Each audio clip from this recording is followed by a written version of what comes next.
I'm really excited and honored to be introducing our keynote speaker, Majora Carter. She's a really amazing, wonderful woman, and I'm really happy to have met her so far. I can tell you a little bit about her. Majora Carter is an internationally renowned urban revitalization strategy consultant, real estate developer, and award-winning eco-entrepreneur. She's the winner of the MacArthur Genius Grant, as well as a Peabody Award for Broadcast Journalism. She started Sustainable South Bronx, and was the executive director of Sustainable South Bronx for 7 years, where they built green economic development in her hometown of the South Bronx.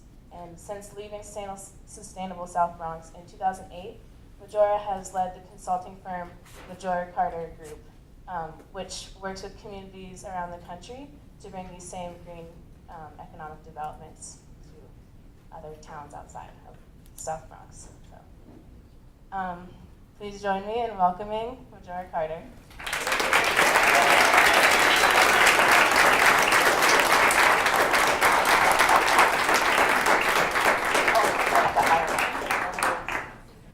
But anyway, I have to tell you, I was kind of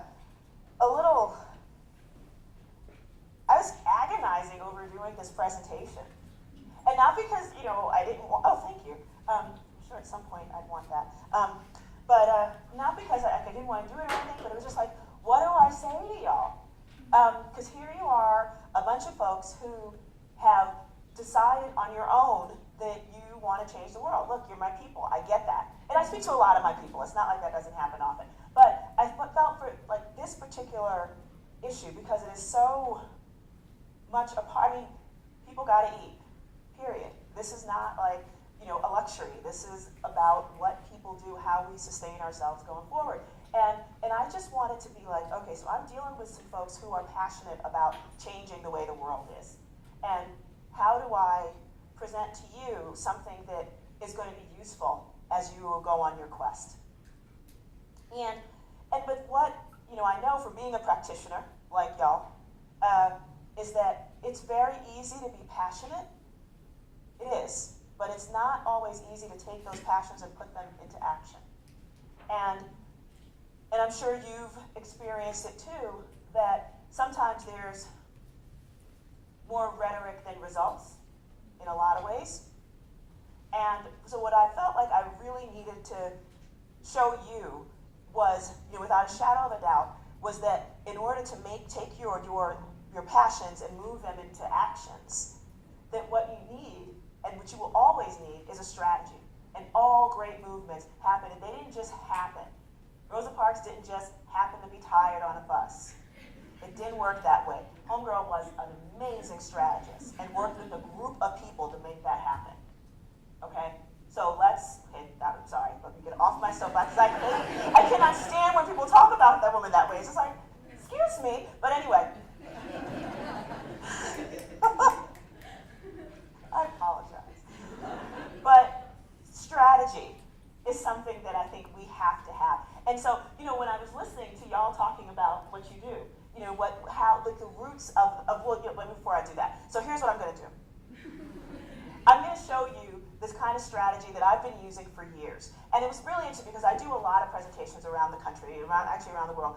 And the thing that drives me the most crazy is when somebody comes up to me after they speak, and you could tell this person is like filled with passion and love for their fellow human being, and all they want to do is something good to help, and then they'll be like, oh my God, I saw your accomplishments, there's no way I could possibly do that. I can't do anything. And you watch them sort of put themselves in this little box, and they shut their hearts and their heads up, and they don't do anything. That is possibly one of the saddest things that I've ever experienced, and I experience it a lot. And I realized what I had to do was think about, well, clearly I'm no more special than anybody else on this planet. Like everybody, I am fearfully and wonderfully made. Okay? Like everybody. So, why did I decide to let myself come out of the box and actually do something? And I realized that every single project that I've ever worked on actually followed a list of things that I did to make sure that it would work. And what I want to share with you is that little secret sauce that I use, which is actually really similar to a lot of the way startups work, believe it or not. But it's about launching your product and getting it seen. So the first thing that I do is identify what a market was, or what was the market out there. What did people want? And then come up with an attractive solution that addressed that market need. And then you think about finding somebody or some group of somebodies who would want to invest in your work. And invest doesn't always mean money. It can often mean really simply influential people who are interested in putting out that idea. And then you launch your beta version, because this is what separates the wheat from the chaff.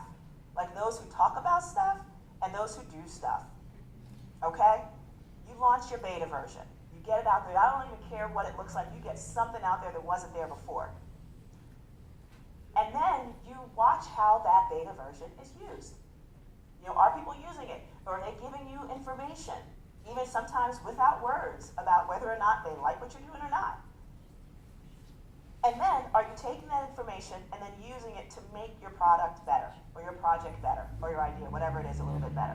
And that's when you know you've got something. And so as I was listening to what you guys were doing,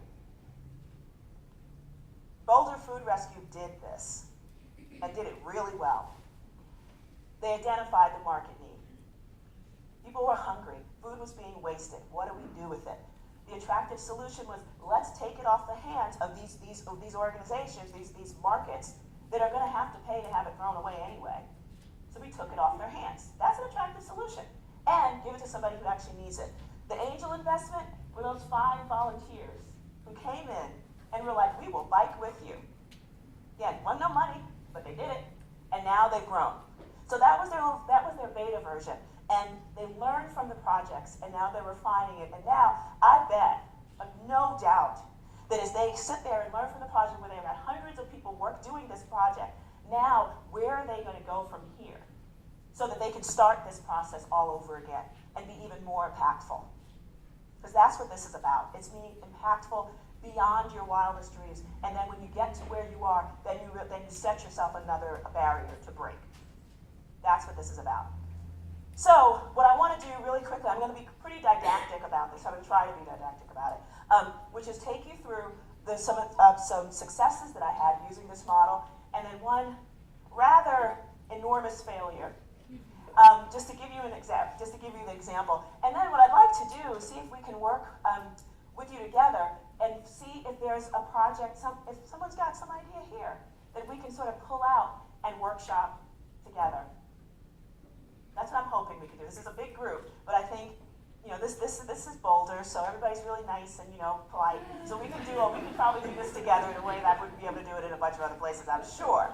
So, so with that, I'm just going to go through this and sort of take you through the steps here. But the first project was, we had a market need in my hometown, in the South Bronx, right? And so the idea was, our city and state were like looking at the South Bronx as simply a place where you put garbage. They were planning on building another huge waste facility on our waterfront, and that we were really close to having another one come down. And all I could think is I moved back into the neighborhood and was really kind of not happy about being back home again after college and spending some time outside of the city, outside of my neighborhood. But I realized when I was thrown back into that area that people in our community were demoralized about the way that the community had been used, and would literally take their kids out of the neighborhood to do things like go to a park. And so I realized, here we've got this huge policy, train that's coming down our throat, which is in the form of an even larger waste facility, an amount that we were going to have to handle. And I thought, okay, this is a land use issue. People are thinking about what they can do to make their lives with their kids a little bit better. To me, the market need was actually building something that people wanted to use in their community, which was a park. And so fortunately for me, the attractive solution came in the form of this very unattractive place, which was just a dump that existed on the Bronx River. And fortunately, also for us, at the same time we were fighting against the waste facility, the U.S. Forest Service was giving out these tiny little seed grants to the tune of $10,000 that you had to use over 18 whole months, in order to do something that would raise awareness about America's under or threatened rivers. That's what they were. In the Bronx River, only freshwater river in all of New York City, who happened to be one of them. So we got that little $10,000 seed grant. That was our angel investment. And because of that, we were able to do things like cleanups and feed people lunch and do different kind of, buy equipment to do the work on the project. Rent front-end loaders to literally take all the crap that we pulled off of these sites. And then through that, we had this little beta version. Not much, but it's clean.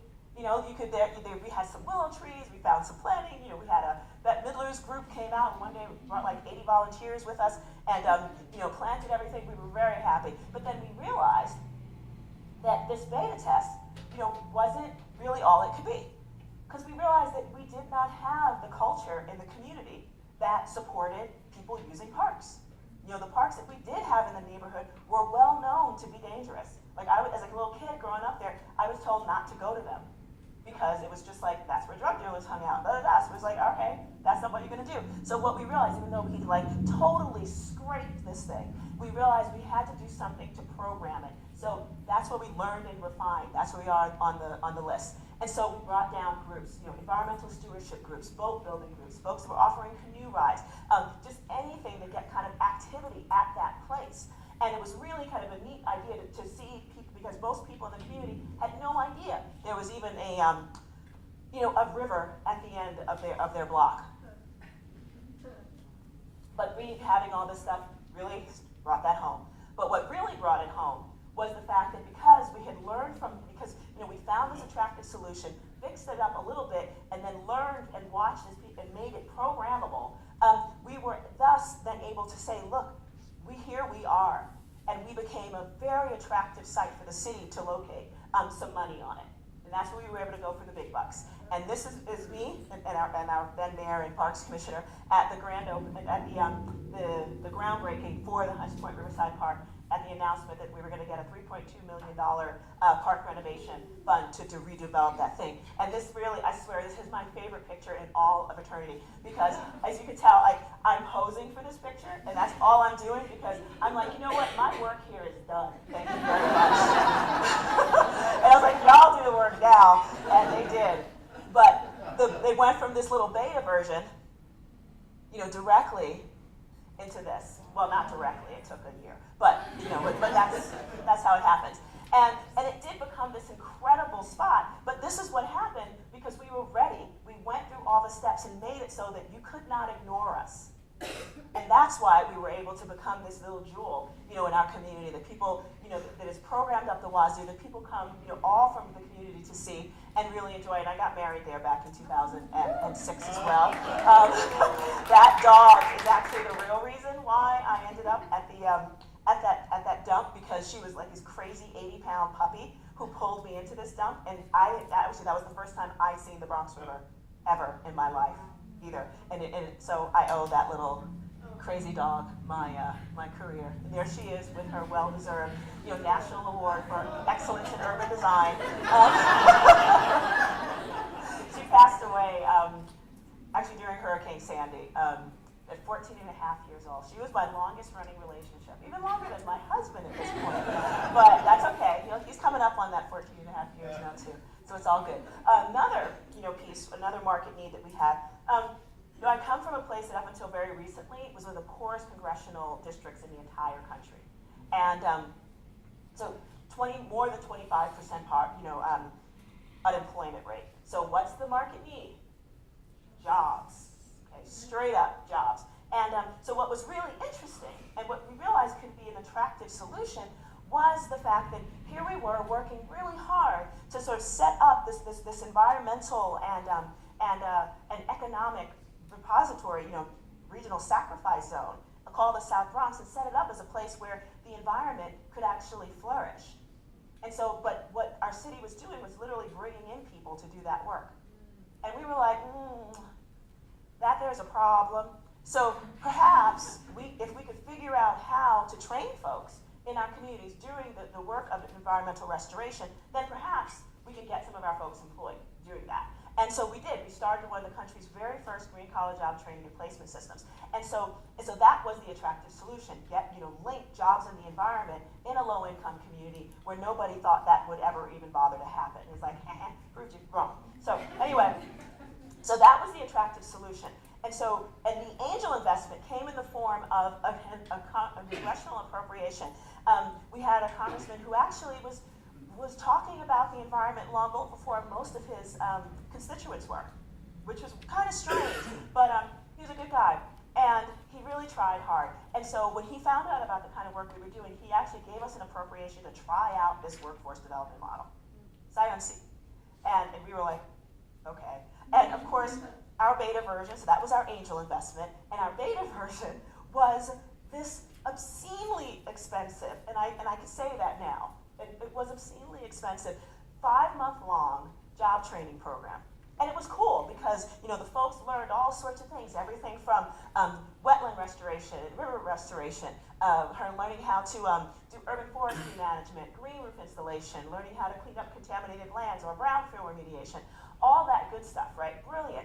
But it cost I think about $22,000, which is a completely unsustainable amount of money to do a job training program anywhere.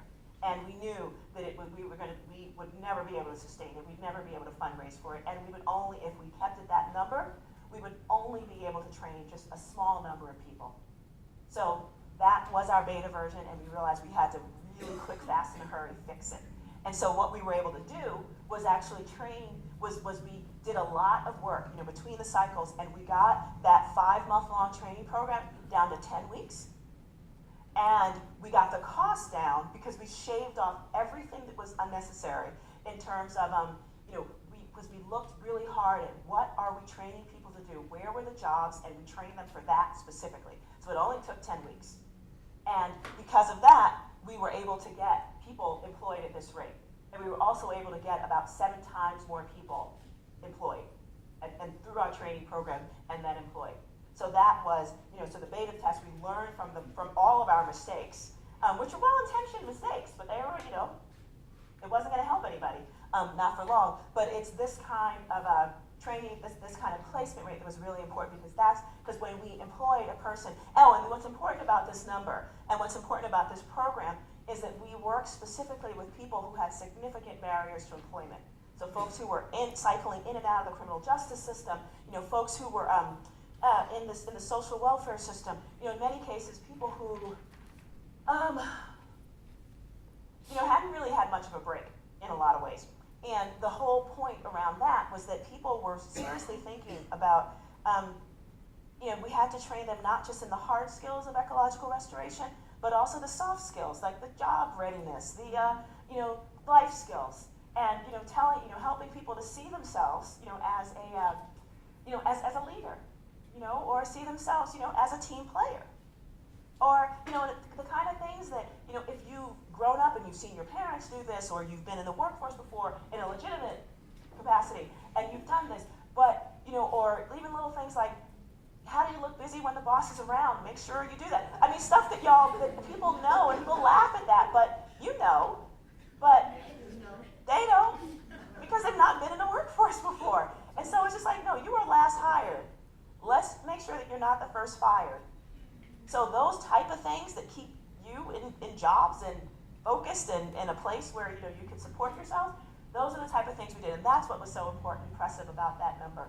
Okay, and so that's what. So even though it seems like we went from like a point where we were training, the money, we had a lot more money at the beginning versus what we had. The number was disproportionate in a way because we were actually having more impact on more people at the end of the day. So that's what was more important there. And so now for the ginormous failure. And then we're at a food summit, and I think back in the back around in the 2000s, I was real excited, about thinking and getting, I think the whole idea around urban agriculture, look, over the past several years, it's completely just taken over the world. And we kind of thought that, oh my goodness, we're going to try to figure out, can we grow food in in the inner cities using hydroponic systems and aquaponic systems, and do it in a way that makes a whole lot of sense for a lot of people and create jobs. So our goal there, we really wanted to see if we could create another type of economic enterprise within inner cities around the country and use it by growing food, within them. And so we thought the attractive solution was to figure out ways to get this kind of stuff financed. And we were so excited about it. We even in our heads made up our own marketing campaign, called Root for New York or Root for whatever place you're in. It's us by Jay-Z and Eminem. It was like stuff we did on our laptops all by ourselves. and so we were putting the cart before the horse because we just knew this was an attractive solution. We just knew it. And then reality kind of hit. Because in a lot of inner city areas around this country, the real estate values were just too high to support it. The power needs were too high.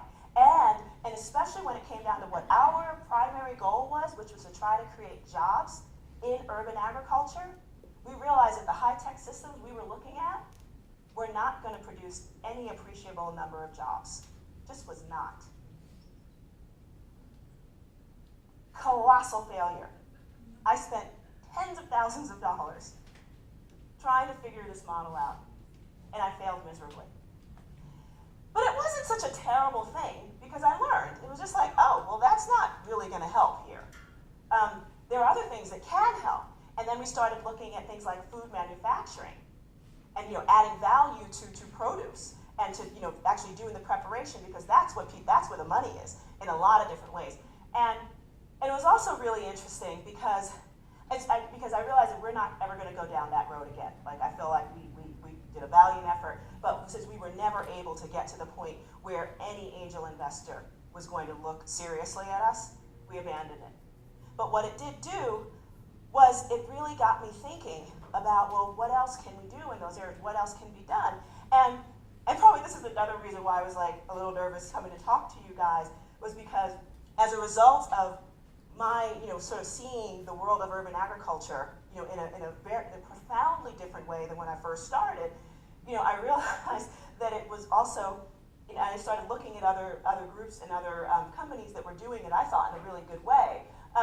It made me the subject of a year-long smear campaign that culminated with me being on the front page of the New York Times, being called a betrayer of my community, and possibly the most hated woman in the New York City food justice world.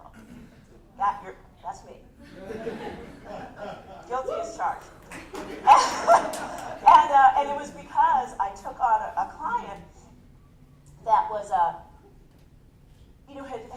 actually had a really interesting take on food security, using a very practical business model that I thought.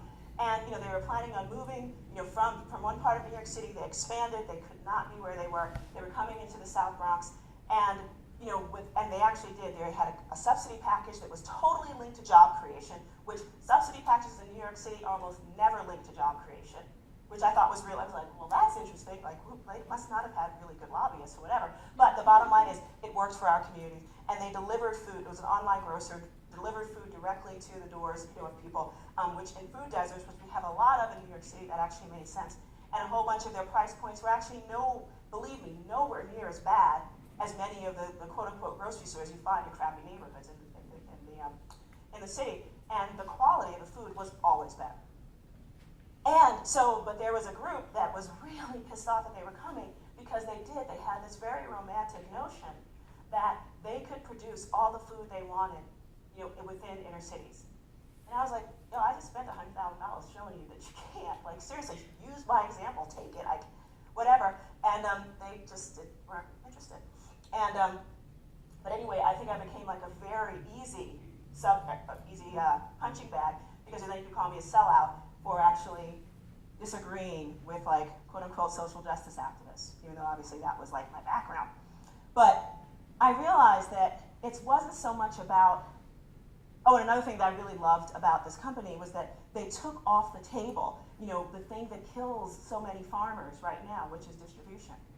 It is hard to distribute. Farmers do farming well. They don't always do the distribution part well. And it costs a lot of money, and it really tears their business model down. And so what this company would do would literally, they would send their own trucks to the farms and be like, give us all your stuff, and we'll sell it for you, so you don't have to do it. And I was like, wait, there's a whole bunch of things here, not to mention the jobs, the fact that they are working with as part of a regional ecosystem, and dealing with some of the food desert issues. And I was like, yeah, I think that there's other groups who would be really interested in working with you. And there were plenty of other groups who were interested in working with you, but again, I was the target. And again, I've got broad shoulders, so I don't really worry too much about it. But the whole point is that when I thought about and thinking about addressing you and all that you guys are up to, it's really important to know that there's a difference between rhetoric and results. Anybody can talk a good game. Anybody. Some people might actually get paid for it. But the results, that requires a strategy. And the only way you're going to get anywhere there is if you work at it. You can't wish for it. You can't hope for it. Praying does help, I think. But even then, it comes with action. And so what I'd love to do with you right now, because I could go into like the other stuff that I'm doing, but I think it might be much more interactive if we could think about, or if any of you could think about some of the things that, I'm going to go back and do it over here, so we can just have it up on the screen. It'd be easier this way.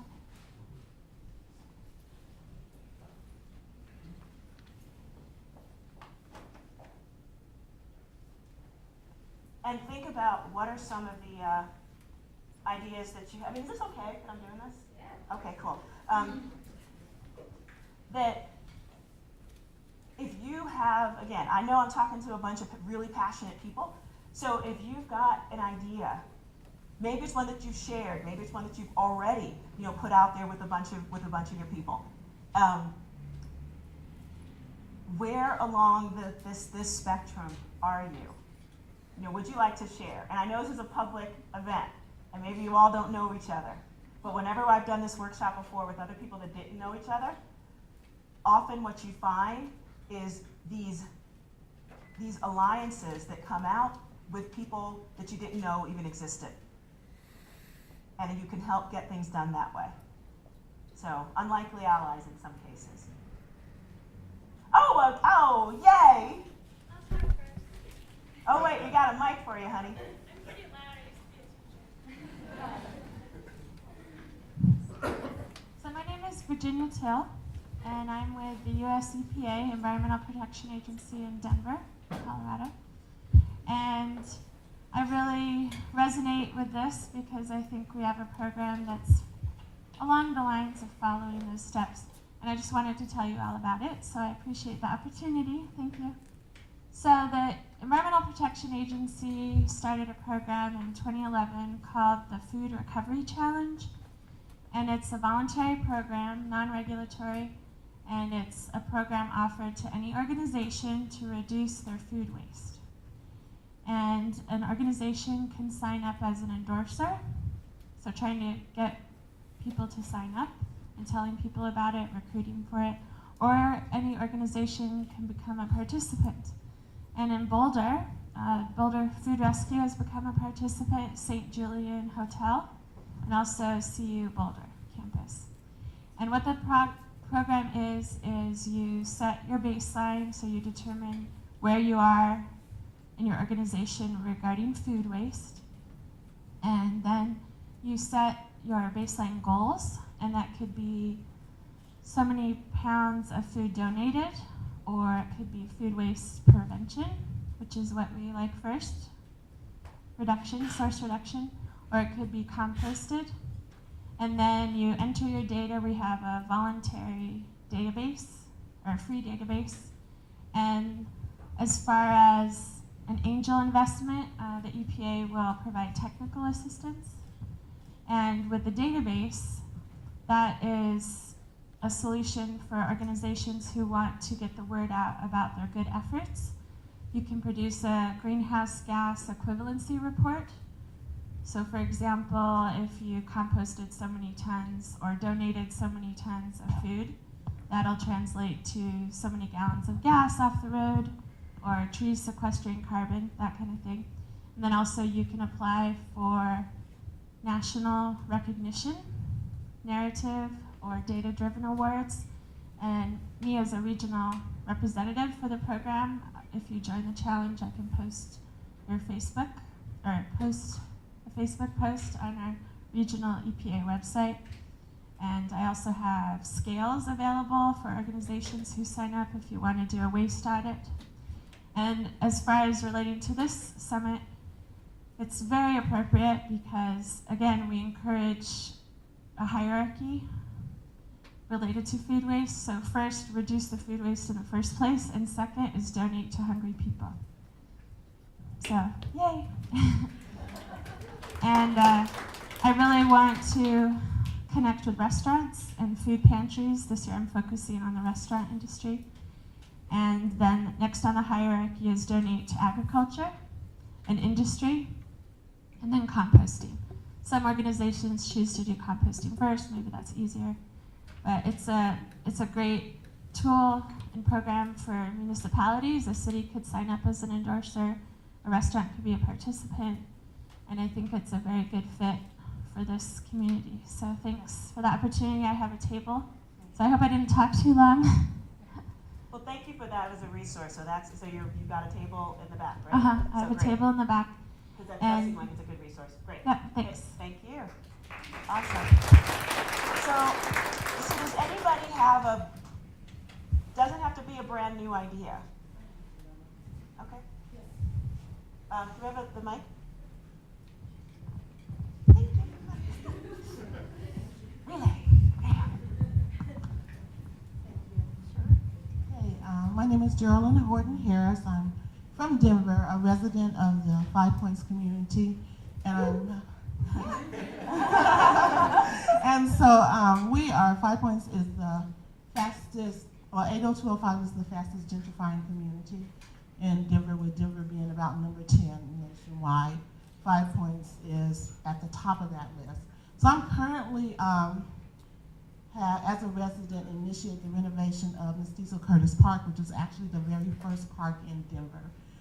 Okay, and we've done really well. We have our Angel project, and we did outreach. Let's specifically so that folks understand what it is they're doing. Okay, so and where you are. So where I am would be the reiterate and expand. So what's your market that you're addressing? Okay, so we addressed the neighborhood community and their desire to have a playground. Okay. And so we've addressed that. The solution, of course, was a playground, is a playground. We have an angel investor, and Trust Republican gave us $300,000 just for the playground. Cool, awesome. The beta version, we plan to hopefully, let's see, we're waiting until the season. Probably October is when we're hoping that the playground will go into the ground. And then in terms of learning from projects and refining, is probably where I am now, and this is my dilemma. We have 1/3 of an acre that there's several people who want a community garden.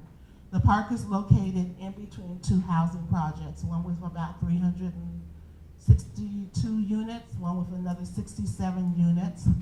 And the issue for me is that a typical community garden, those plots, the organization that would do that, you always have waiting lists. And this would not represent the number of people that are living right in the area of the park who do have food security issues, because we are a food desert. And Beverly, I know, what's our closest grocery store? Safeway. No. Yeah. Right. I was trying to think of miles. Miles. It's not really walkable. Okay. And so my dilemma is this, because I'm the crazy person who said I refuse to have people just coming and having separate plots of a community garden in the middle of this park while my babies are sitting over there and hungry and they can't just walk over and get a tomato. The other issue is that we have high unemployment. So even though we have the fastest home sales, we have also the highest rate of unemployment in the area. So, all these great minds and visionaries, what do I do about that 1/3 acre? Is there some other model that is going to answer the food insecurity issues and also be able to create employment for people? So let's just so we're clear. So you've got a playground that's done. That's going to be in the ground. Then you've got this 1/3 of an acre that right now there's a little bit of contention. You know, some folks want it to be a community, like a private community garden with Right. pots that service your own family. Yes. And then there are others who are thinking about how does this become, Well, you know, right help now us, you they're know. not others, just me saying this is not happening. So I did, and I did threaten, and we haven't sat completely down, so I need a plan. I need an alternative plan, because the reality of it is that goes in, I'm bringing the ladder to help my babies cross over and get what they need for their homes, because they need it. Well, so a 1/3 of an acre is not It's not that much. it's not that much. But, so just thinking about how you can use that as a way to teach, because the beautiful thing about urban agriculture, there's obviously there's a huge spectrum of urban agriculture, and I think that when it's most valuable and useful, especially in pretty dense areas, is when it's used as a teaching tool, not necessarily as a money-making project, because there's some expensive things, that you're growing out of the ground when you're doing it not at like a massive scale. So, and it just is. So, is there a way, and please, anybody can throw stuff out there, is it possible to sort of use it as more of a teaching tool, like actually link it with organizations that are teaching young people and older adults, like do cooking demonstrations rather than, having like private community plots, so that you can also use it as a way to get people, some of the folks that are, many of the folks that are unemployed, like creating it, like whether it's in like an AmeriCorps program, because I think we've got to get really creative about how we use some of the resources that are out there, but linking them back in ways that are useful to communities. And sometimes we don't, because that stuff exists out there. Right. With a semi-decent, I mean that seriously, only semi-decent, elected officials can help you with like figuring out like how do you link this to some of the kind of workforce development programs that are out there, so that their folks are being supported to support a project like that, which supports the local community. Does that make sense? Yes, especially AmeriCorps, because I have established intricacy in Denver. I did not even know that, but somehow or another. So Okay. that's a connection. Thank you. Cool. Is there anybody else want to add? I can't speak about the jobs piece, but as far as the education part, I work for the Family Learning Center, and we're an education and community center located 50 feet away from the biggest low-income housing project in Boulder. And we have a community garden that's run by students. So we do everything from preschool to SAT prep for low-income Boulderites, and we never turn anyone away due to an inability to pay. And the kids are at the center, all the time. They can walk back to their house, and it's very close. And they'll come and work the garden and learn about the foods they're growing, and then families can come and pick foods whenever they're ready. And they don't have to participate in order to do that. We're also a recipient of Boulder Food Rescue, fresh foods, but it's just completely open. And because of the proximity, because they're already enrolled, we turned it into a education. Well, what was I'm curious if you don't mind me asking. So no one is obligated to participate. No. But what are your return numbers? Just because people know that they can come and go as they please. You mean like how often do people continue to use it year after year? I mean, we've been in operation since 1981, and the center is as much a part of people's families as their homes. Yeah. So, all the time. Yeah, it works really well. We don't, one of the reasons we like Boulder Food Rescue is because there's no red tape. They just get you the food. And so we are sort of have a similar it's just open. That's just, yeah. And obviously that's not gonna work everywhere, but it's an example that we're proud of. Right, but you're using, I mean, you've got a hook, you know, which is something that the kids are liking, the parents can participate in different ways, and you've built a whole model around that, which makes, it's like your one-stop shop, you know, for the validation of your food education, which is nice, is what you want to do. You want to make it easy for people to feel like they're part of something, and clearly you did. All right. What, Just a response? a couple ideas. So in your community, I don't know your community really well. Oh.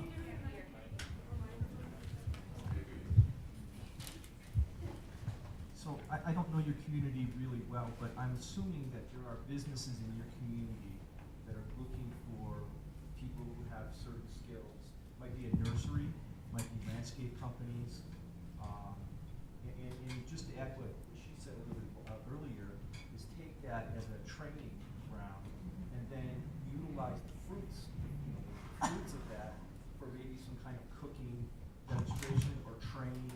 So you have that aspect. Then you have the training of actually working the ground, right? Working the growth of the plants.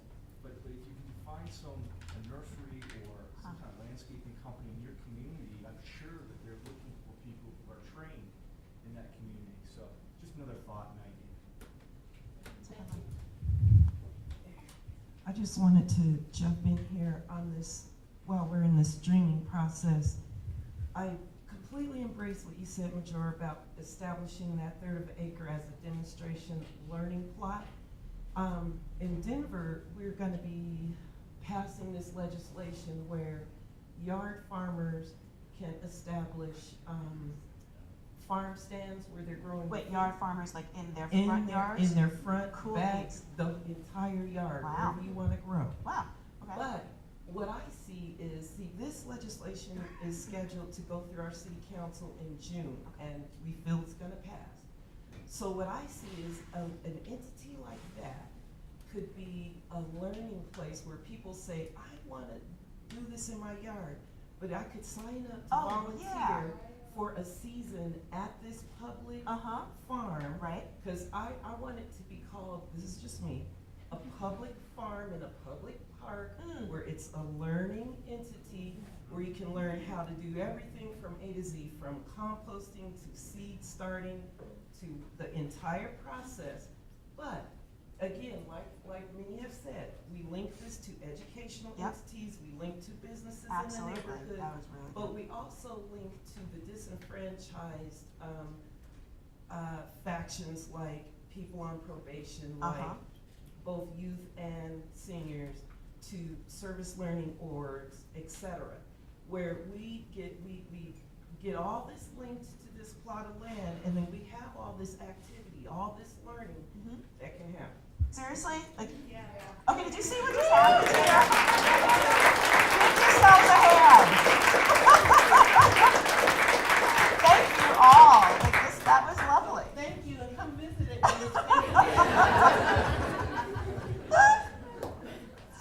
Oh, goody. Okay. Yeah. Wow. Helpful? Yes. I bet it was. Hi, my name is Kendra Sandoval. I'm Majora. Hi, Kendra! Oh my God! I'm sorry. So my name is Kendra Sandoval, and I'm from Denver, and I'm working on the local food system for the last decade or longer, doing urban agriculture and other types of social justice work. Anyway, I have a really cool project that I'm working on right now. I just left the mayor's office of Denver in January, and I had been there for about 3 years. And while I was there, we were really looking at a large-scale food system and really looking at the price points around distribution and value-added manufacturing, and really trying to figure out how we were going to grow a local food economy. Well, kind of like Majora alluded to a little while ago, it was really tricky at that level to really kind of grab hold and get going, which is why I think a lot of the leaders in this room are really, really essential to this movement, because that's who's keeping it moving forward. Anyway, the project that I'm working on right now is I was hired by a developer who is going into an area of Denver that is going to become very gentrified, It is really going to look a lot different than it does right now. And essentially said to me, I would really like to create some sort of triple bottom line system that looks like how we train the population of homeless people that are living in this particular area. We may move these people to another area so that they're not feeling like they're strangers in their own land when these other people move in. How do we build that? And so what we did is we said, okay, well, let's really identify the market. And so identifying the market was really identifying the need, one for training veterans, training homeless people, but also for creating this really incredible kind of new development that's happening that has a face of triple bottom line and what that looks like. Looking at the policy need, we know that there's local food development really crucial, and we know that there's going to be, there's this food economy that's really taking root in this region. Designing the attractive solution comes from there's a couple of local businesses. It's a nonprofit business which is really looking at how you grow hydroponically, but it's connected to a training program. So I looked locally to find the kind of program that could be reflected in this particular work. The angel investment is actually coming from several different places. Office of Economic Development in Denver is so far ahead in honoring this understanding of the food economy that they're really willing to put in, $500,000 or $1 million, which in the end of the day isn't very much, but it's a really good start to let other people know that we're going there, and it says that the policy of the city wants to go that direction. And then the cool thing is that these developers, they make money, and they look for money, and so they're out looking for money for this project. Launching the beta version really goes along with the component of utilizing the training program that already exists at this local level. And then learning from projects and refining as needed is that what we're doing is really looking at the different possibilities and barriers that exist to entry on this project. One is policy, one is money, one is land, and one is just really getting the powers that be, which is all kinds of different people on the same page. So I'll be, hopeful that within the next year I'll be able to report out that we've actually been able to be successful in this training program for homeless people, and connected it in with like Salvation Army and Colorado Coalition for the Homeless and larger scale systemic changes. So what piece of that do you want to kind of workshop here now? Well, 'Cause what that's I a really lot. wanted to do is I wanted to just offer it into the group because of thinking about how large it is. When Majora was talking about how long we've been working on urban ag and looking at the price points and looking at all these things, and how we kind of had to just say, no, it doesn't work like that. It was interesting because I kind of dug my heels in and was like, we have to train people. We have to get the people who need most training trained. And so I think what I was doing is just trying to throw it out there that when you really want to, believe in a project or a program, what I heard Majora saying was really go into that system. And so going into the mayor's office helped me understand where the policy barriers were and helped me understand where it was that I could start to make significant changes on the outside with development funds that then push back on the executive power of the city or the city council. And so therefore then I'm able to work background stuff like helping getting the bill passed that Beverly was just discussing and doing all of those components. So I think I was more throwing it out to just let people think about the Because you've got an interesting challenge. Yeah, it's a huge challenge. But it's a good, interesting, I mean that in a good way. Yeah. Because you've got a developer who's interested in doing something, Yep. And sounds like might be willing to, and brought you on board, to give you some ideas that would pass muster with groups like this. That's right, to build that capacity so that gentrification looks differently. Yeah. It actually looks like building capacity and building small businesses in our own Exactly, communities. and there's ways I think to just to give you a tiny, because Kendra and I go way back. I haven't seen her in like a bajillion years, but it's really lovely to see you. And but one of the things that I didn't even bother talking about is that I've moved into real estate development, and there's lots of different ways for developers to make a buttload of cash without. And with the approach that we're working on is actually we're calling it gentrification without displacement. See, Okay, because the whole idea is that where developers make money, it's actually on the development fees, and that's at the front end of the work. The rest of it's kind of like whatever, that it's and honestly, once you start owning property, it can become just a problem, and because then you're dealing with all sorts of other stuff. But the idea is that what we're trying to do is actually not go out and buy the land from landowners, in underperforming communities, as they're often called, but actually work with the landowners who've been there for decades and work with them in a partnership. And so they're not selling the land at all, but they're actually, in this partnership, they literally get to be a part, they bear the benefits of that community getting better. So we're building up building more, better improved properties, et cetera, with housing and different types of commercial development, the original owners of that land gets a piece. And we're building, and because we are who we are, and we're looking at the type of economic development that can actually help move the people that are in those communities that are poor out of poverty. That's another training element that you bring in that prepares people for those type of jobs. And so I really, as far as the urban ag thing goes, I mean, and again, in many places we realized that it just was not cost effective to do the kind of large scale growing system. So I just found out about one in Boulder. It's got a 20,000 square foot hydroponic facility here. It sounds really kind of beautiful, and God bless them for finding a way to make it work. We just couldn't.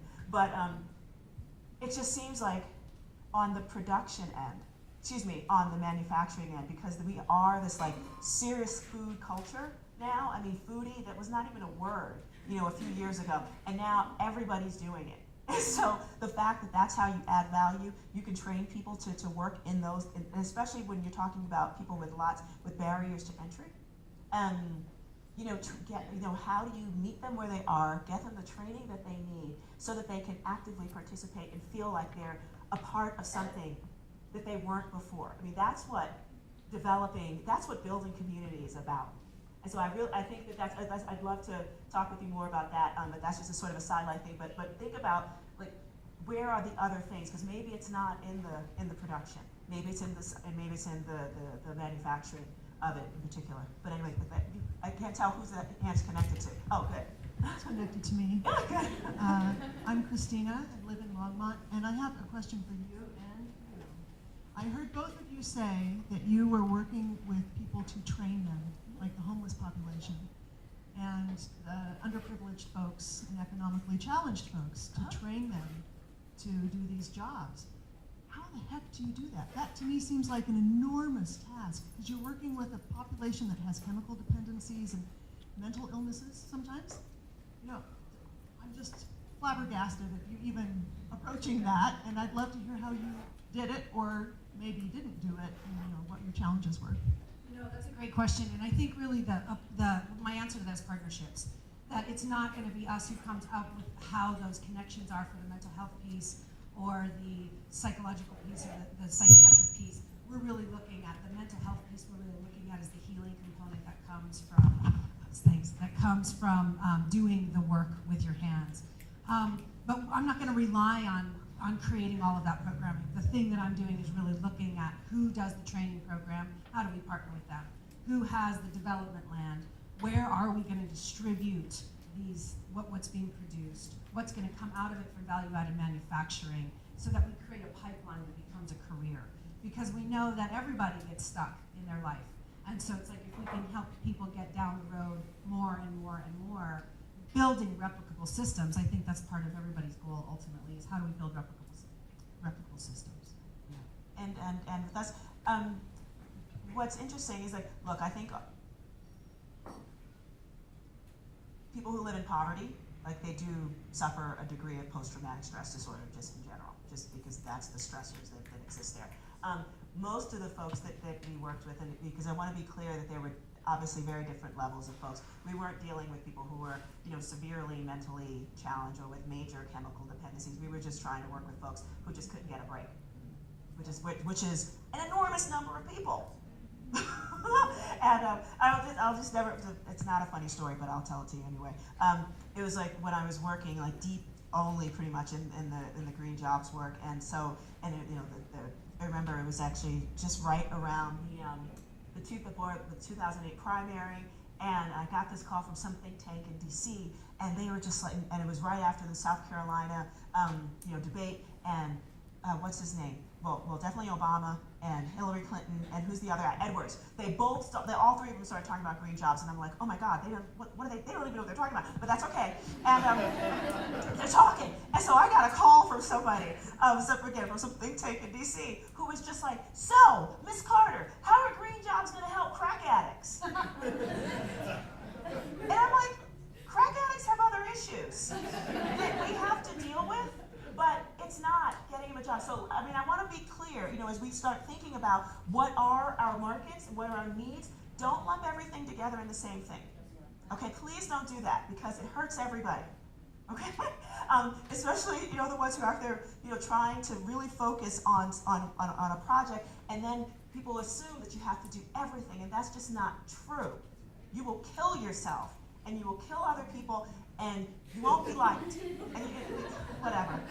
I don't. Not that you have to be liked. Believe me. Whatever. As you are on your path of being a very successful practitioner, you have to be focused. And anything else is just fluff. Okay. Sorry. Do we have another? I just have a question. Oh. I'm hoping that because there seems to be a common theme in everyone who's spoken. One of the things that occurs to me that might be an issue for the program with the homeless population, or maybe what's going on in 5 Points, is that there has to be some degree of community buy-in Absolutely. at the base level. And perhaps maybe that's what you're struggling with in 5 Points, that there's this wonderful movement that, with respect to people having an individual plot versus making it a more communal effort. Can you use your microphone, please? Yeah, sorry. Is it not working? No. Oh. Okay.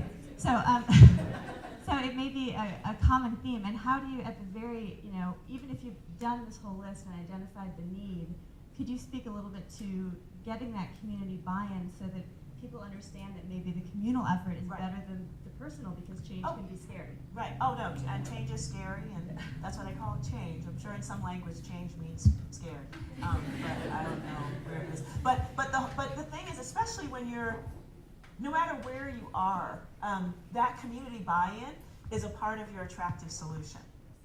It means that you've done the homework to see what people want. So for the reason why, the easy one example is the park thing. The reason why it was so easy, for us to go, okay, we knew this was a land use issue that we were dealing with. We knew that there was the policies that were, continuing to pile stuff on top of us environmentally, right? So we knew that the way internally people saw our community it was just like it was a dump. And so we knew that if we were going to switch, just like flip that switch in people's heads about their own daggone community, we were going to have to give them something else to look at. Something that they leave the community to go look at. And it was just like, well, no, how about you stay here and do something lovely? So that was the homework that we did, because it could have been any number of things, but it wasn't going to be that successful. And it was because that is how you get community buy-in. You listen a lot. and then you follow up, and then again, you get down to like the beta version, and they'll tell you what's wrong, what's working, what's not, and that's when you also have to listen again. Yeah, I mean, it was just that's like to dwell on that it was really weird to see my face on the front page of the New York Times. It was just like, oh, but that is me. Like, wow, who's that? But anyway, but what was really interesting was because. And that really got me through all that was because there were plenty of other people who weren't yelling and screaming and hateful of me. There were plenty of people who were like, I got your back, Majora. Granted, they were not as vocal, which was just like, oh man. But that's okay. It's like, again, I took the hits for everybody.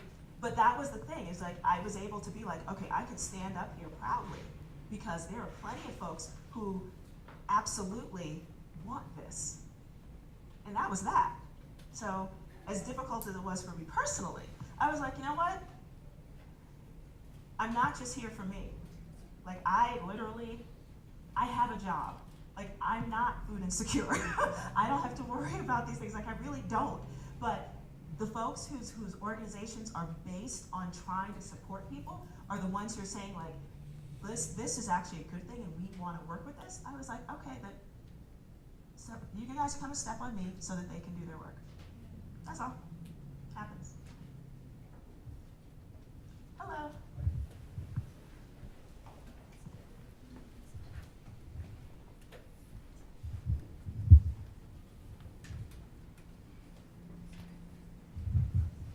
Hello, everybody. Yeah. Okay, great. My name's Michael Echese. I live in Boulder, and I'm on the board of Boulder Food Rescue. In my day job, I'm the executive director of the HomeLand Security in Colorado. Oh, awesome.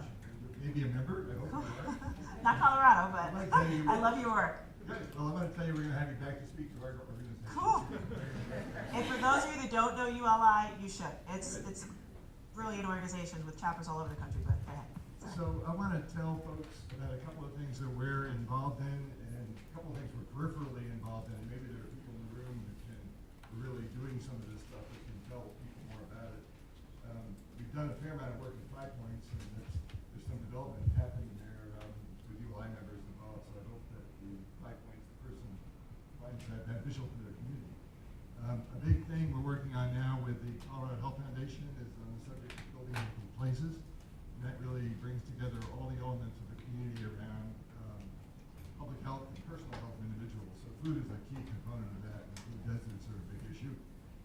We're just about to announce we're going to be doing some advisory work in 2 communities this summer. One is Lowville, which is a low-income neighborhood in Denver that's very hard by a freeway, and the other is Eagle County, which actually has a lot of low-income housing for people who work in the Ford industry, for example. Some of the things I've been seeing and hearing about of interest, there's a development called 2020 Lawrence in the Arapahoe Square neighborhood of Denver, a private development, about 230 apartments, and they're putting a greenhouse on the roof. A local organization called Groundwork Denver is going to grow food hydroponically year-round. They're hiring youth from Denver who need job training to learn how to operate that urban garden, and they'll also be involved in marketing and selling the food, both to the residents of the apartment building and the local community. So I think that's pretty interesting. It's not built yet, but it's supposedly in the works. The organization is called Groundwork Denver. Wendy, another, I think, a really great example of building healthy communities, and food is a key component, and this is something that everyone should see while you're here if they haven't already, is the Mariposa neighborhood in Denver. It's located at 10th and Osage, right on a light rail station, really a low-income public housing project that is being torn down and rebuilt as a mixed-income community with urban farming. There's a wonderful cafe there called the Cafe Osage, which is also a job training for local youth to learn how to be in the culinary business. I did want to talk to you about a beta test, something I'm not personally involved in, but it's called the Colorado Fresh Food Fund, and they are trying to create economic incentives for developers to come and develop grocery stores in neighborhoods with some foundation funding. And Just grocery stores or other types of no, I'm not totally sure. I'm hoping Huh. some of these here from the fund. But the beta question is, what would it take to get more privately run grocery stores to come into food deserts? What kind of economic incentives would work? Is it subsidizing the land or the lease? And have you seen this done other places? What are the hits and misses? What worked and not worked? There's there's 2 that I know of. One was in Minneapolis, and I think the name of it was Praxis. And then both privately funded, and they kind of did it on their own to go into food desert areas in parts of the Twin Cities. And then the other one was actually run by, do you know, he's the, oh God, what's his name? I believe the actor's name is Wendell Foster. He's in Treme on HBO. So anyway, but he's from New Orleans and wanted to, and they also set up a fund to do just that. It became really, really difficult because I think for both of them, again, both privately funded groups, they had a pretty hard time even just getting ordinances, from what I understand. I haven't followed it in a while, but Wendell Foster, who actually, he had this much bigger, ambitious model that included job training and grocery stores and a whole bunch of other stuff. And I think unfortunately, it's been winnowed down to just the grocery store. And the one in Minneapolis, I'm not even sure exactly where they are, but I'm pretty sure the name of that was Praxis. So I can't really give you too much information about that. Do you know anything about it? Good, please.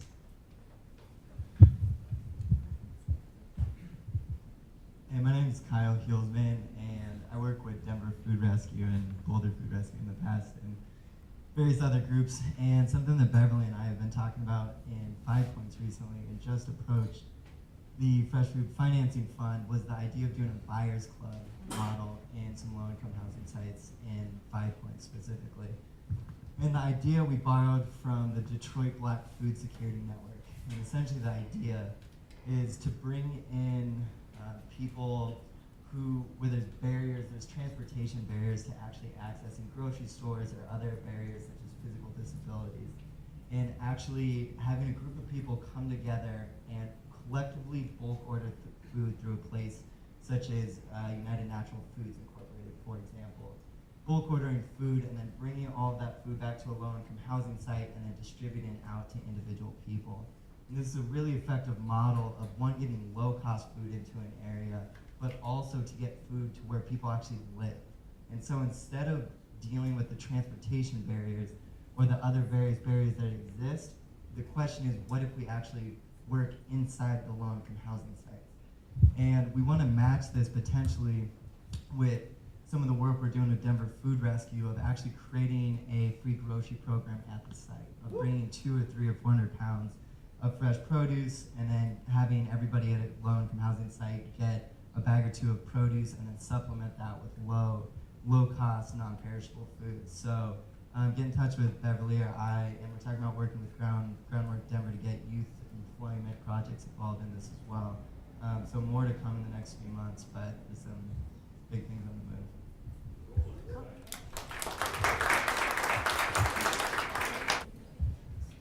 Hi, thanks. This is great. And I'm actually a member here at Hub and part of a startup called Boulder Dehydrated Foods.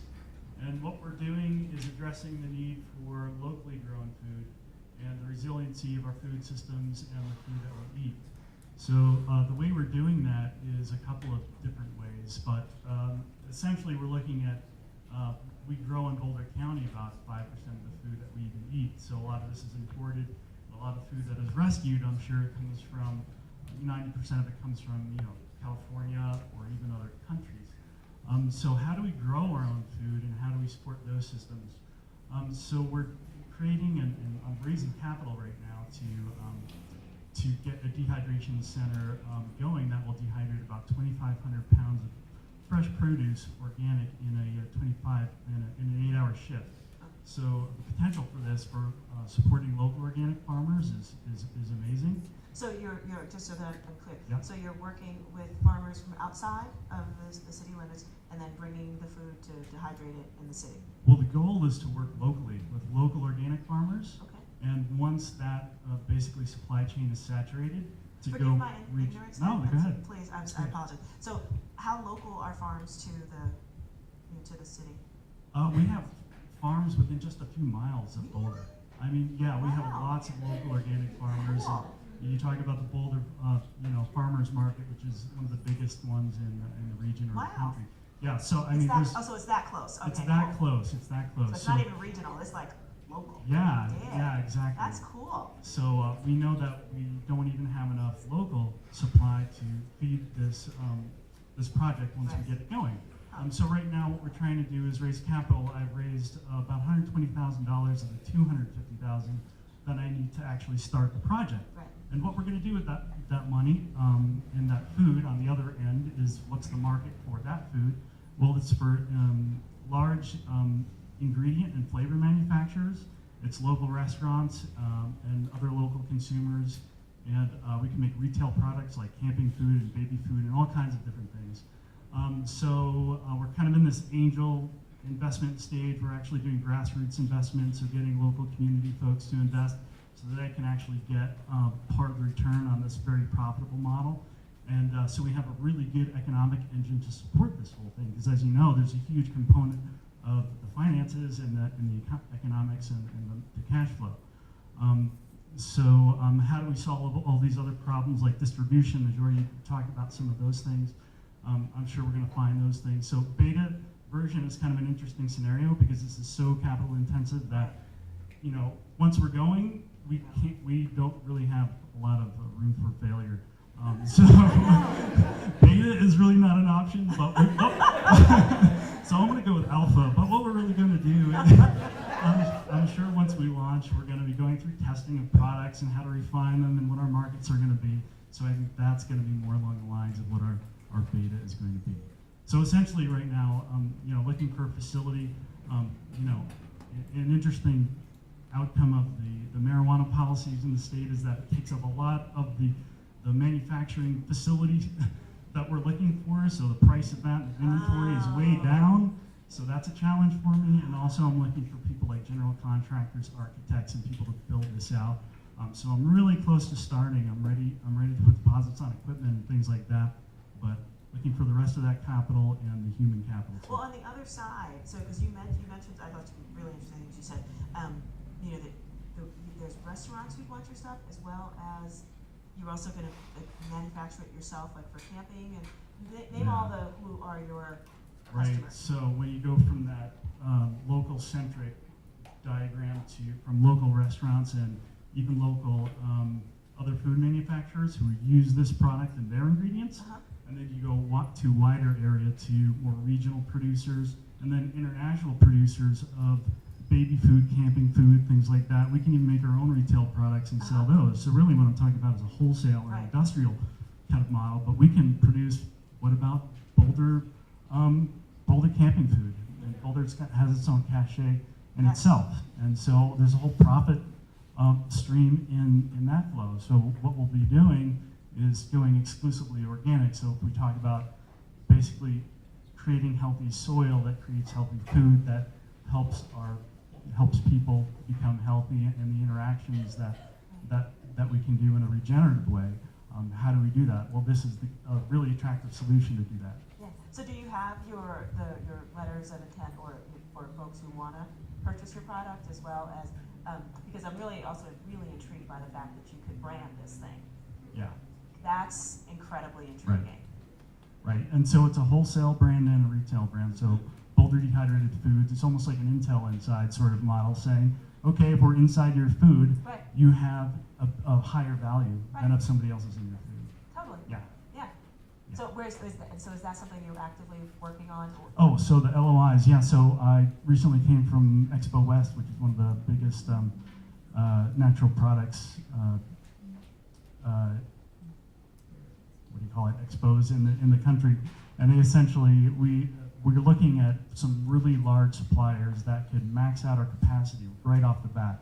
So this is we found out that this is a huge need in the industrial market, and will support a lot of what we're doing, maybe even investment-wise, because we're going to need more dehydration centers as far as, that's, you get a few of those, so, that's going to help you get financing. Exactly. So that's, wow. So that's one thing we're looking at to do that for the business model, yeah. Sorry, okay, we've got all sorts of wonderful people here. I have a question for you. How does your model connect to social justice? Well, that's why I'm here, to find out how that's possible. So working with folks like Boulder Food Rescue or food banks, how does that all relate? And so certainly it'll speak to food resiliency and in the local, our local area. So in the eventuality of oil price spikes or another natural catastrophe, we can feed ourselves. And so where is this food coming from that even gets donated or collected and redistributed from the food rescue? It probably comes from pretty far away. And so how does that speak to our own local food economy? So how can we grow farmers and create jobs based on everything from farmers to distribution to manufacturing, all locally? And if we do this and have a model for this that we can duplicate around the country or even around the world, it's enormously powerful. So I'm looking to find out how to do that more here. Thank you. Thank you. Did people have more questions or responses to yours? Is this a different subject? Oh, yeah. You may already know about some of these resources, but I thought I'd just touch on them. But are you familiar, if you're at Expo West, are you familiar with Naturally Boulder? Is that, okay, so Naturally Boulder is a great resource if you're trying to get into that. Great, okay, so resources on education in the natural channel. And then also, are you familiar with Local, which has a sort of similar model of working with local producers and preserving it essentially? So, yep. Okay, yeah, so if you want, I have some that works there. And, it would just be interesting because they're looking at replicating that model in like the Northwest area too. So they've created a model where they can food from local farmers and then they sell it through Whole Foods and other retail channels, and they also do like a CSA program, which could be really interesting for you. If you have people that sign up and commit to, X amount of food, then you would have that sort of seed money, and then you could, work with farmers and so. Yeah, please. Where are you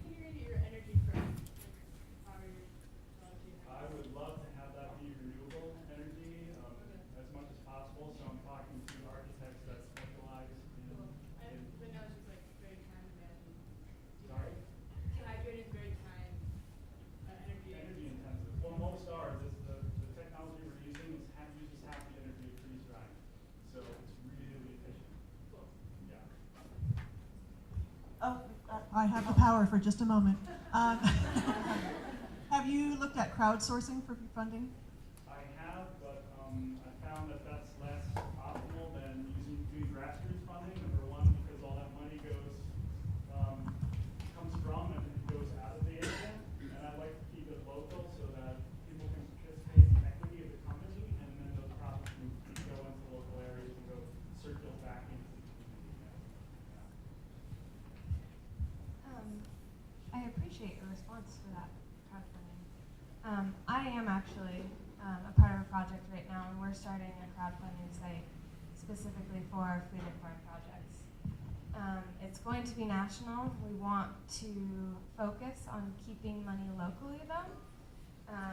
I'm based in Denver, but I'm working with a team that's out of the Bay Area, and we've got kind of people from all over the country working on this in different local communities. So just a resource for, I guess, any project when it comes to funding. We're called Barnraiser. We're going to be launching our beta on Earth Day. It's barnraiser.us. So if you have projects, if you want to talk to me, come find me. I'll be here. My name's Candace. Thank you. Hey, oh. Hi everyone, my name is Quinn, also known as Nora. Sorry, that's confusing. And I am a founder of Boulder Food Rescue, and I'm the president of the board of directors. And I'm so thrilled to see you all here. Thank you, Majora. Thank you, everyone. I kind of want to talk about identifying market. The name, it's borrowed from a name of a really good article. It's called The Unbearable Whiteness of Alternative Food. And that can be expanded to the unbearable whiteness and or upper middle classness of alternative food. And so I guess I want to address with you all the fact that, like, with a lot of these systems that we're talking about, like, the market, there are booming markets. Like, that market need is identified and people are capitalizing on it, like, absolutely. And the populations and people that it's missing are, like, maybe are being missed because, like, because that doesn't translate into the way that we traditionally view markets as, like, a really cash crop spot to be and a place to start a business. So I guess I'm looking to discuss with you and with other people about re-envisioning markets and maybe like finding those nuances where we're building businesses and nonprofits and still talking about like deep racial inequality. And yeah, so like, what do new markets mean if they're the ones that like the greater market have glossed over?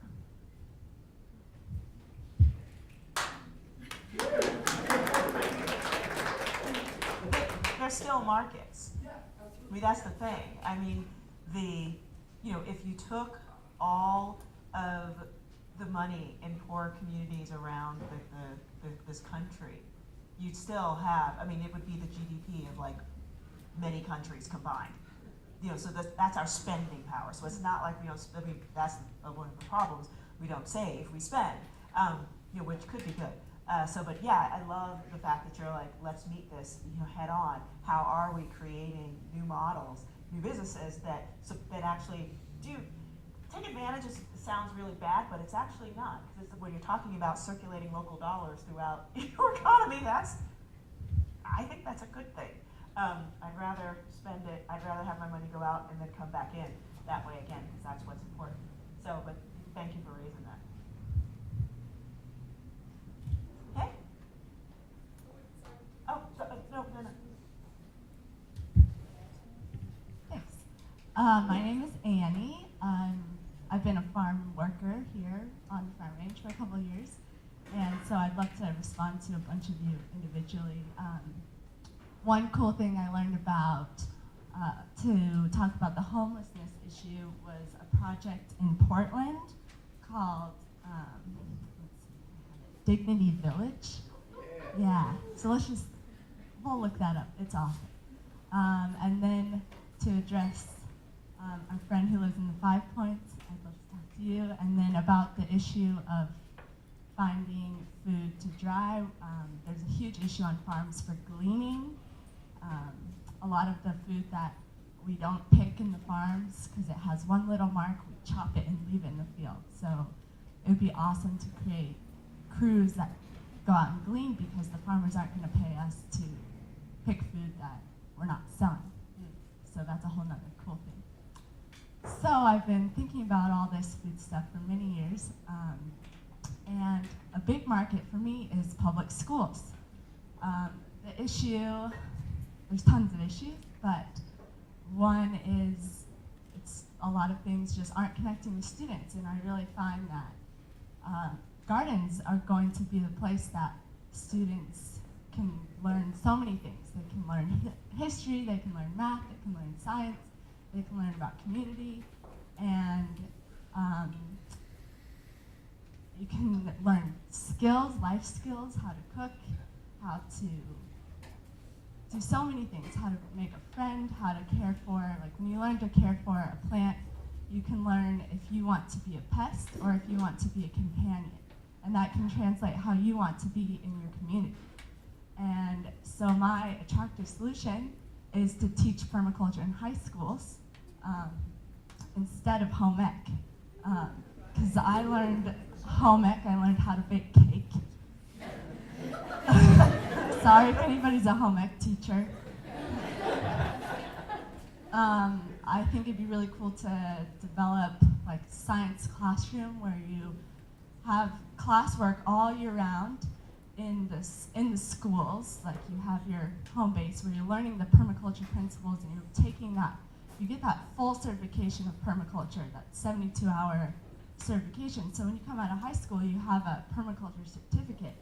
And that's awesome. You can use that to be a designer or go on to do whatever business you want. So many opportunities to come out of that. So I think that'd be super cool. I think it'd be awesome if schools had gardens and then if they had greenhouses. Because then they could be working on food all year long. And then those schools, the students, since it's public, so many kids are going to get access to that. Then you know, you take that home, you have the food growing all year round. I don't know, it just can continue on and on. So Annie, have you launched a bit of this project? No. You're literally at the, I think this is a great idea phase? Yeah, I mean, it keeps me up at night. Okay, yeah. That's beautiful. I can tell. I mean, you kind of had me at, do you want to be a pest or do you want to be a companion? I mean, I'm with you. So there's like so many cool projects that I've read in books and things that can really relate to high school students that I think we can be teaching this to high schoolers. Like, I learned so much of this in college at CU, and I wish I learned that in high school. I don't think you need to go to college to learn environmental sociology and these really awesome things that I learned in college. I think those need to be in high school. Are you still learning home ec in high school? Yeah. In Colorado? Really? Family science. So you can learn family science. Huh. So is that a policy? It is a policy, yeah. That would then turn into a project, but. So there's all that. There is. What So, is that all that that's really interesting? Hope y'all can talk to me because I would love to talk to all of you. So it looks like there's someone who's got a response back there. Come on, folks. We should talk about tiny homes later. Dignity Village. This is more of a 5-point centric announcement. Us sitting here, we're at the Catholic Worker. We do food boxes for families that need like a deliverable food to their doorstep. So if anybody knows individuals or communities that would need that in partnership with Denver Food Rescue, please let us know. And I think that's just the general announcement. Could you pass the mic, the gentleman back there? Thank you. My first question is, does anyone have a direct response to Quinn's question about new markets? Okay. Oh, you have a direct response? Yes.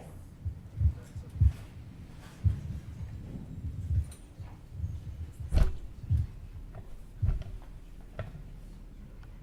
so I'm the one that doesn't mind going to the wants to say anything? So, especially in communities of color, and especially in today's world, it's visual. And so people tend to connect with it's a visual. You tend to connect with people who look like you in a lot of ways. And so when you're looking at every advertisement and every group that comes out to do markets or urban or giving away food or anything or teaching, when you see people look like you, then there's a lot of us who are more inclined to kind of pique your attention. And it's sort of a natural thing. Is if I'm walking through a grocery store and I see all the papers that are there, an announcement, when I see one of someone of color, I immediately read that one first. I will immediately stop. And sometimes even if I'm in a hurry and I'm not reading everything, that pulls me because I identify with that. And so it's really important. You know, I was working with Live Well, and it wasn't until after I stopped working with Live Well that someone made a statement to me. They said, we supported you in it, but to us, it's just a lot of skinny white women who think everyone should look just like that. And that was the perception. And that's me being real with you so that you really understand, you know, sort of the thought processes, you know. So, and it has to be people that look all different kind of ways. Everyone can't look like they weigh 80 pounds because automatically for other people, it automatically says, oh, well, I don't want to look like that or I have to look like that. It's letting people know that you can still use the foods that you like, but there's different ways and there's different varieties of that. Because the immediate thought process is I have to only eat vegetables, you know, and those type of thought processes. So immediately there's a turnoff. And then more importantly, it's taking the time to really get involved in the cultures or markets that you're trying to reach. You know, you're trying to reach something from the outside. You need to take the time to immerse yourself. And that's for everyone, even as a person of color. When I moved from Denver and growing up in Denver to move to Chicago, I found that there were my people, I said, my brothers and my sisters, and I were afraid of them because of the urbanness of Chicago is very different than the urbanness of Denver. Especially when I'm 57 years old. So, you know, it's very different. And so I actually found I had to make myself move to a certain area of town in a hotel, transient hotel. Don't go this far though, okay? All right, to understand. And so you really have to take the time. If that's really your goal and you're really passionate to do it, you have to make those sacrifices. Yeah. You want to respond? Yeah. Okay. I just have a question to that topic. Did you have? I do have a question. Hi, my name is Matt, and I have a question about the space between identifying market or policy need and designing an attractive solution. I feel like a lot of us can identify a market need or identify a problem that could be solved, but how would we identify a problem that we do have the potential of solving given our current situation, given our skills, given, like if we have so many options of problems, how do I identify one that, you know, like, I think I can do this versus one that I probably am not the person to solve that problem? Well,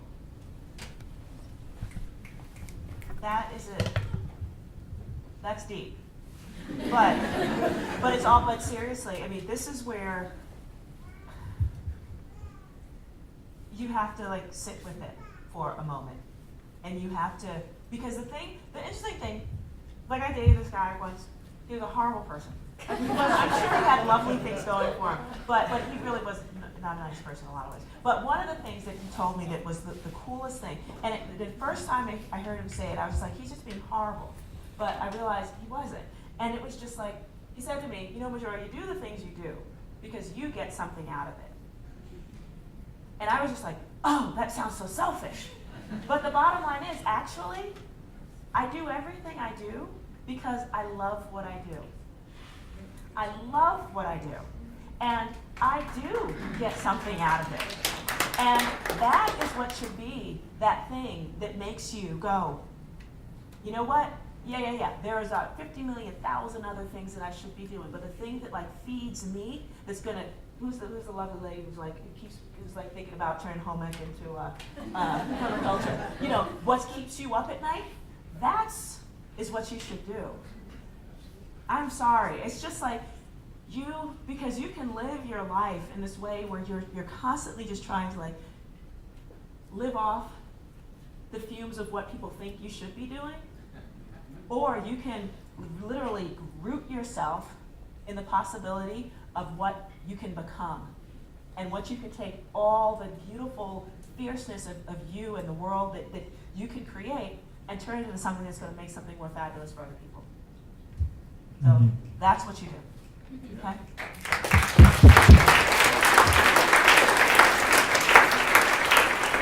So I think that's a beautiful place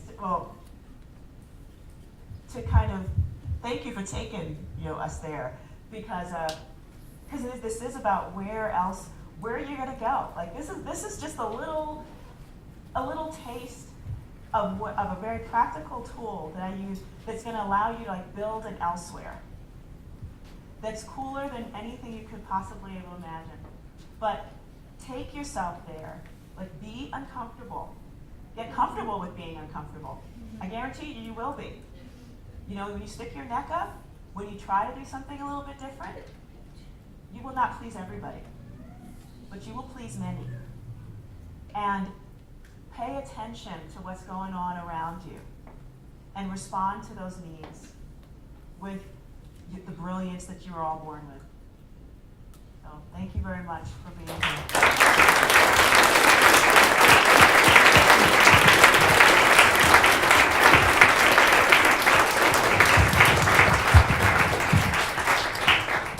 Wow. I don't know about you guys, but I was so excited. I had no idea that Majora was going to open it up to a forum like that, but that was like the purest of our intention, was to get everyone in the room talking, and gosh, you guys are all really cool. So I'm so impressed and wildly excited that we're doing this, and I just want to appreciate and affirm this room of people and this conversation that we just had. So I just want one more round of applause for everyone in here. Thank you so much for all of those thoughtful conversations and contributions and vulnerabilities that you guys put out there, because this is where you get past that barrier that can happen a lot of times in conferences and summits, as people get up here and they talk and you listen and you don't communicate maybe with anyone else who's here, and you can get some stuff and it's really, really cool, but it's not as rich as when we identify as a community of people who is a community and wants something so much greater than what is here, and we're working together and doing something really cool. So I'm so excited about this, and we're going to transition to lunch, which a really cool organization called Food Not Bombs has graciously provided for us. So you can ask Hannah too a little bit more about that organization. They're doing some really cool stuff and maybe how to get involved. So we're going to push these back, and then during this transition time, we're going to be moving about half the chairs out of this room into the other one. So again, this is a kind of a time that's good for us to get food. You guys can visit tables in the back. A lot of the organizations that spoke up are represented and have information about getting involved in donating and volunteering and stuff like that. So that's a really great opportunity. The buffet of food, when we move these walls back, we can approach them on both sides, so we can get the most amount of people. We have tables set up, standing tables and stuff set up in if you go across, there's an orange room that we have people set up. There's also some space outside and around. And then there's compost at the end of this aisle, and then we're gonna reconvene around 1:15. So around 1 o'clock, try to get everything starting to clean up and stuff. If you had time, we have dishwasher in the back. You can help with dishes. Obviously, there's the compost. And then we're starting, which is such a great ending and starting point, is we have an anti-oppression workshop with Invest coordinator director Sabrina Sedaris, and we're so excited about it. So that's where we're going, and you guys can have that.